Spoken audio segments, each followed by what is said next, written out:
So here we come in. We have this assembly line.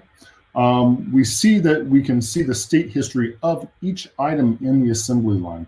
And we can kind of accelerate things or decelerate things. And we see the legend on the right tells us what the colors are, and we can filter those things out and show all the wait states. So we can see where the delays are in this process. So as we go through, we see where items are maybe sitting too long in one area, or people are having to do too many operations at one different place.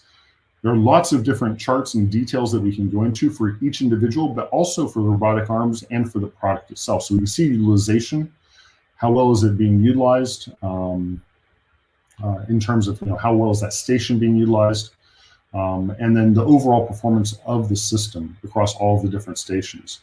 And then that will allow us to have the KPIs in order to maybe make some adjustments going back to the virtual build process and the work instructions. We might be able to go back and make some adjustments in that to make it easier, or maybe move some operations from one station to another.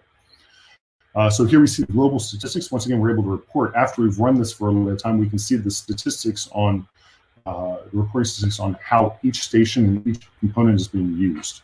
And that will allow us to make some better decisions later on about how to optimize that factory plan.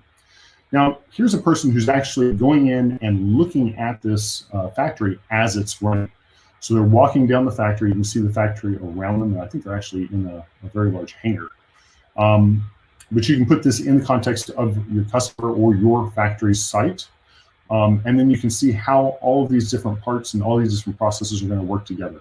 So you see them live. You see the people, where they're going to be moving, whether they're colliding with each other.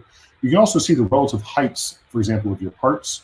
Make sure that some of the ergonomics. There are ergonomics models available from Delmia that you can specifically use. Here we're seeing a forklift and how it takes things off of the assembly line and puts them onto the distribution. So with that, you're able to walk around and actually see in real time as it's simulating the run, and then compare that to how it's actually going to be run. This is a very interesting viewpoint as well in terms of COVID, to make sure that the people, as the operators and the parts are going through, that the operators are maintaining social distancing. Or you can insert, for example, plexiglass shielding between them to make sure that they don't, have to walk around. It's not taking them too long to go around those obstacles as they go through the process.